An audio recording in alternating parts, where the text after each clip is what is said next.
মানে সর্বক্ষেত্রে যদি আপনি চারদিকে দেখেন এই কন্ট্রাকচুয়ালদের সংখ্যাটাই হচ্ছে মেন, এরাই হচ্ছে সরকারের মূল মেরুদণ্ড হয়ে বর্তমানে দাঁড়িয়ে গেছে। মানে কালকে একদিনের জন্য যদি কন্ট্রাকচুয়ালরা স্ট্রাইক করে সারা রাজ্যব্যাপী, টোটাল সরকার কোলাপসড হয়ে যাবে। এই কন্ট্রাকচুয়ালদের মধ্যে আবার একটা অংশ হচ্ছে আইপ্যাকের লোক, এবং আইপ্যাক বিভিন্ন মানে 10,000 টাকা মায়না আইপ্যাক নিয়ে যায় তার কাছ থেকে 5 থেকে 10 লাখ টাকা। বিএসকে যেমন এরকম কিছু আমি পে করে বলছি, অনেক ক্ষেত্রে এরকম আছে আর কি। তাহলে কন্ট্রাকচুয়াল তাও 1 বছরের জন্য তার কাছ থেকে লক্ষ লক্ষ টাকা ঘুষ হয়েছে। একজন অঙ্গনারী ওয়ার্কার 51 বছরে তার অনারিয়াম ছিল 9,000 টাকা, সেখানে আজকে বাড়ানো হচ্ছে 5,000 টাকা। 5,000 টাকায় যে মানে সঠিক আমি বলছি না, আরও দরকার আছে, কিন্তু মানে 51 বছরে 9,000 আর 45 দিনে 5,000, এবং আজ পর্যন্ত কোনো দিন আশাকর্মী, অঙ্গনারী কর্মী বা প্যারাটিচার অ্যাট এ টাইম 5,000 টাকা পেয়েছে অন্তত আমাদের জানা নেই। এটা সংগ্রামী যৌথ মঞ্চের লড়াইয়ের ফল, এটা শুভেন্দু অধিকারীর লড়াইয়ের ফল। কেন উনি বিরোধী দলের নেতা হিসেবে এটা নিয়ে লড়াই করেছেন, নিজে লড়াই করেছেন, উনি লড়াইটা জানেন। মুখ্যমন্ত্রী আজকে যখন ওনার করার জায়গায় এসছে উনি সেটা করেছেন। যে এজেন্সি হয়তো 1,000 জনের টাকা নিচ্ছে, কিন্তু অ্যাকচুয়াল যদি প্র্যাকটিক্যাল গিয়ে দেখেন ও ম্যান পাওয়ার দিচ্ছে 500 জনে। তাহলে প্রত্যেক মাসে 500 টাকার হচ্ছে এই এরা টাকা চুরি করে নিচ্ছে। এর মধ্যে এক শ্রেণীর অফিসার আমাদের যুক্ত আছে, এর মধ্যে এক শ্রেণীর কর্মচারী যুক্ত আছে। এই 500 জনের যে টাকা চুরি হচ্ছে, এই এজেন্সির পেছনে কিন্তু বিগত সরকারের মন্ত্রীর নিজের বউ, নিজের ফ্যামিলির লোক, এমএলএ এমপির লোকরা আছে। এজেন্সিগুলো কিন্তু তারা চালাচ্ছে। ওরা এই কথাও বলেছে, এই খবরও আমাদের কাছে আছে, এবং আমরা এটাও বলেছি হয়তো কোনো এমএলএ এমপির লোক নেই, কিন্তু সেই এজেন্সি কোনো না এমএলএ, কোনো না এমপি, কোনো মিনিস্টারকে তার মাসোহারা দিত। বিগত সরকারের আমলেও কন্ট্রাকচুয়াল কর্মীদের একটা বিশেষ শ্রেণী তারা বঞ্চনার শিকার হয়েছে। এই সরকারের আমলে ঠিক কি আপডেট রয়েছে? তাদের জন্য কি কোনো সুখবর রয়েছে, নতুন কোনো আপডেট রয়েছে, ঠিক কী রয়েছে? প্রথম কথা বলি, অ্যাকচুয়াল রাজ্য সরকারটা চালাচ্ছে কিন্তু কন্ট্রাকচুয়াল কর্মচারী। যে যদি সংখ্যা আপনি বলেন, আমাদের কাছে যেটুকু তথ্য আছে, সরকারি কর্মচারী সংখ্যা রাজ্যে 65,000। 3 লক্ষ হচ্ছে স্যাংশন পোস্ট, 65,000 আছে, 2,35,000 ভ্যাকেন্সি। তাহলে সরকারটা চলছে কী করে? অ্যাকচুয়াল যদি দেখেন, বিডিও অফিসে যদি দেখেন, পঞ্চায়েত অফিসে দেখেন, সব কন্ট্রাকচুয়াল কর্মচারী, বিভিন্ন ডিপার্টমেন্টের আন্ডারে কন্ট্রাকচুয়াল। আপনি এই লক্ষ্মীর ভাণ্ডার বলুন যারা কাজ করছে আজকে, বা অন্নপূর্ণা যোজনা এখন যেটা বলুন সেটা কাজ করছে, বা রূপশ্রী বলুন, যুবশ্রী বলুন, বা আগে যেটা স্বাস্থ্যসাথী ছিল সে কথা বলুন আর কি, আইসিপিএস মিশন বাৎসল্য বলুন, তারপরে ন্যাশনাল হেলথ মিশন বলুন, বিভিন্ন ডাটা এন্ট্রি অপারেটর বলুন, বিভিন্ন সরকারি হোম, মানে সবটাই আইসিডিএস বলুন, আশাকর্মী বলুন, মানে সর্বক্ষেত্রে যদি আপনি চারদিকে দেখেন এই কন্ট্রাকচুয়ালদের সংখ্যাটাই হচ্ছে মেন, এরাই হচ্ছে সরকারের মূল মেরুদণ্ড হয়ে বর্তমানে দাঁড়িয়ে গেছে। মানে কালকে একদিনের জন্য যদি কন্ট্রাকচুয়ালরা স্ট্রাইক করে সারা রাজ্যব্যাপী, টোটাল সরকার কোলাপসড হয়ে যাবে। মিউনিসিপ্যালিটি বলুন, যারা সুইপার পরিষ্কার রাখছে এলাকাকে, টোটাল হচ্ছে কন্ট্রাকচুয়াল সব, মানে কর্পোরেশন বলুন, পৌরসভা বলুন, পঞ্চায়েত বলুন আর কি। মানে সরকার যদি বলে যে একদিনের জন্য আমি সমস্ত কন্ট্রাকচুয়ালদের ছুটি দিলাম, দেখবেন সরকারটাই চলছে। কিন্তু দুঃখের বিষয় হচ্ছে, ডিএ নিয়ে লড়াই হচ্ছে, আন্দোলন হচ্ছে, সব বিভিন্ন সংগঠন করছে, তাদের কর্মচারীরা নিশ্চয়ই মাইনা কম পাচ্ছে, কিন্তু এমন মাইনা কম পাচ্ছে না, খেতে পাচ্ছে। তারপরেও ডিএ নিয়ে লড়াই হচ্ছে, আমরাও সংগ্রামী যৌথ মঞ্চ করছি। কিন্তু এদের থেকেও সবচেয়ে খারাপ অবস্থা আছে যারা কন্ট্রাকচুয়াল। একজন কন্ট্রাকচুয়াল মাইনে পাচ্ছে মাসে 4,000 টাকা, 5,000 টাকা, 8,000 টাকা, 10,000, 12,000, 14,000। তা আপনি ভাবুন একটা, যে এই টাকা দিয়ে কি তার সংসার চলে? তার উপর ডিপেন্ডেন্ট তার মা আছে, বাবা আছে, ছেলে আছে, মেয়ে আছে, সন্তান আছে। এই টাকা দিয়ে কি সংসার চলে? সংগ্রামী যৌথ মঞ্চ 23 সালে যখন আমরা এখানে শুরু করি, বিভিন্ন কন্ট্রাকচুয়াল কর্মচারীরা আমাদের কাছে গোপনে যোগাযোগ করতে লাগবে, এবং তারা সামনে আসতে চাইল না। কারণ বলতে, যদি এখন আমরা কোনো লড়াই আন্দোলন করি, আমাদের চাকরি থেকে বসিয়ে দেবে। তারপরেও বেশ কিছু জন আমাদের সঙ্গে যুক্ত হচ্ছিল, তাদেরকে থ্রেট করা হয়েছে যে বসিয়ে দেওয়া হবে, করা হবে। এই কন্ট্রাকচুয়ালদের মধ্যে আবার একটা অংশ হচ্ছে আইপ্যাকের লোক, এবং আইপ্যাক বিভিন্ন মানে 10,000 টাকা মায়না আইপ্যাক নিয়ে যায় তার কাছ থেকে 5 থেকে 10 লাখ টাকা। বিএসকে যেমন এরকম কিছু আমি পে করে বলছি, অনেক ক্ষেত্রে এরকম আছে আর কি। তাহলে কন্ট্রাকচুয়াল তাও 1 বছরের জন্য তার কাছ থেকে লক্ষ লক্ষ টাকা ঘুষ হয়েছে। এইগুলো আমাদের কাছে তথ্য আসতে লাগলো, এবং আমরা এদেরকে নিয়ে অর্গানাইজ করতে লাগলাম, এবং কিছু সেকশন ভয় কাটিয়ে আমাদের সঙ্গে এসেছিলো, যেমন অঙ্গনারী ওয়ার্কার অ্যান্ড হেল্পার, আশাকর্মী, প্যারাটিচার কর্মী, পিএইচই, তারপরে হচ্ছে সিভিক ভলেন্টিয়ার আর কি, এরকম বেশ কিছু এনএসকিউএফ আর কি, টেকনিক্যাল এডুকেশন, ওরা আমাদের সঙ্গে যোগাযোগ করতে লাগলো, এবং আমাদের সঙ্গে প্রত্যেকটা কর্মসূচিতে এনারা ছিলেন। সেই নবান্ন অভিযান হোক, সেই ধর্মতলা অভিযান হোক, সেখানে মমতা ব্যানার্জির বাড়ি অভিযান হোক, সমস্ত কিছুতে এরা ছিলেন।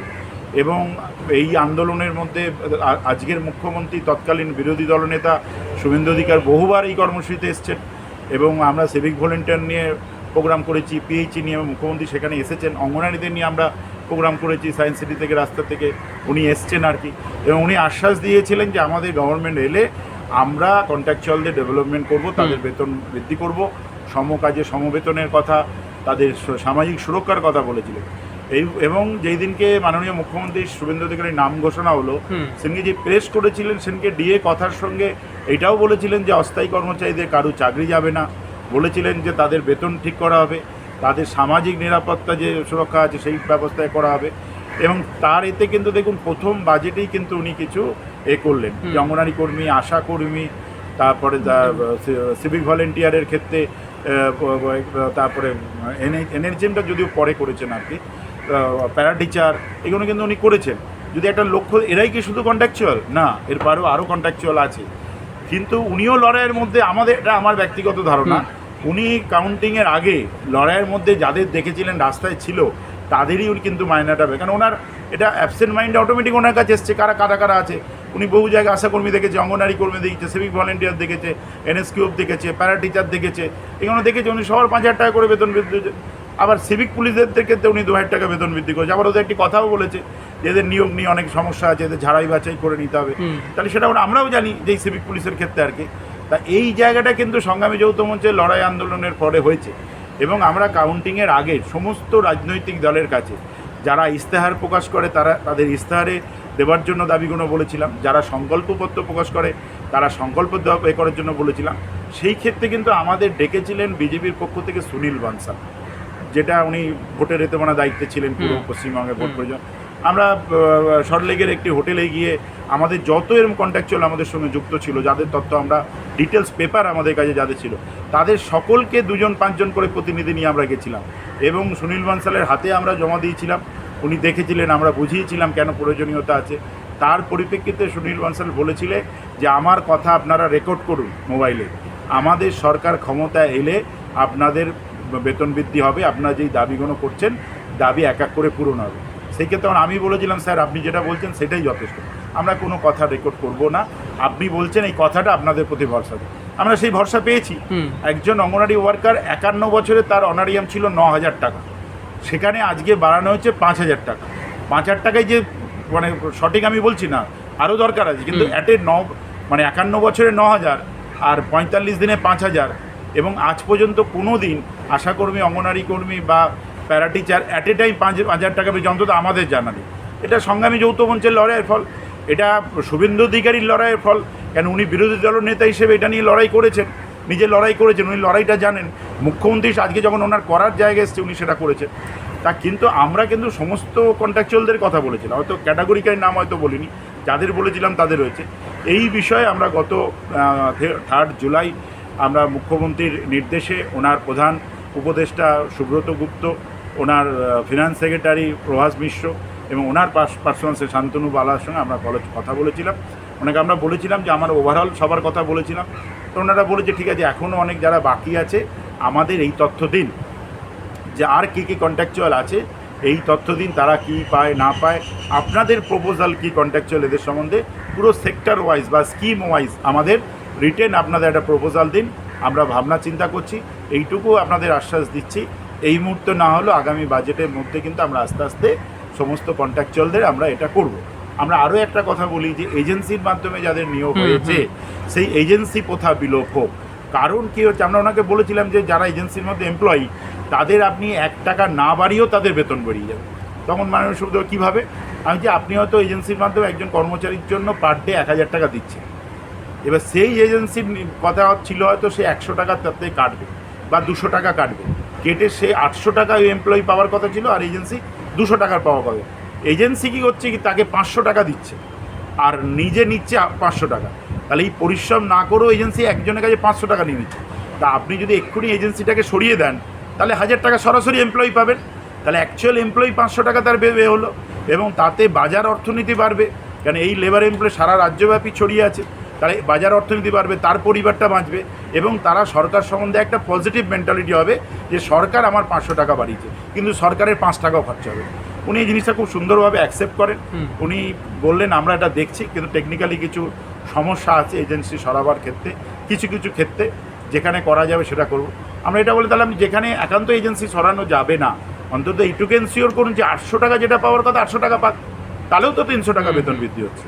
এবং এটাও আমরা বলেছি যে এজেন্সি হয়তো 1000 জনের টাকা নিচ্ছে, কিন্তু অ্যাকচুয়াল যদি প্র্যাকটিক্যালি গিয়ে দেখেন ও ম্যান পাওয়ার দিচ্ছে 500 জনে, তাহলে প্রত্যেক মাসে 500 টাকার হচ্ছে এই এরা টাকা চুরি করে নিচ্ছে। এর মধ্যে এক শ্রেণীর অফিসার আমাদের যুক্ত আছে, এর মধ্যে এক শ্রেণীর কর্মচারী যুক্ত আছে। এই 500 জনের যে টাকা চুরি হচ্ছে, এবং তার পরিপ্রেক্ষিতে মাননীয় সুব্রত গুপ্ত বলেন যে আমাদের কাছেও এই কমপ্লেন এসেছে, আপনারাও পুরো একদম কোন স্কিমে এই জিনিসগুলো হচ্ছে সেইগুলো দিন। আমরা বলেছি এই এজেন্সির পেছনে কিন্তু বিগত সরকারের মন্ত্রীর নিজের বউ, নিজের ফ্যামিলির লোক, এমএলএ এমপির লোকরা আছে, এজেন্সিগুলো কিন্তু তারা চালাচ্ছে। ওরা এই কথাও বলেছে, এই খবরও আমাদের কাছে আছে। এবং আমরা এটাও বলেছি হয়তো কোনো এমএলএ এমপির লোক নেই, কিন্তু সেই এজেন্সি কোনো না এমএলএ, কোনো না এমপি, কোনো মিনিস্টারকে তার মাসোহারা দিত, তার বিরুদ্ধে। এবং এদের অনেকের ইপিএফ দেওয়া হয় না, গ্র্যাচুইটি দেওয়া হয় না, প্রভিডেন্ট ফান্ড দেওয়া হয় না, তাদের হেলথ স্কিমের ব্যবস্থা নেই, ইএসআইয়ের ব্যবস্থা নেই।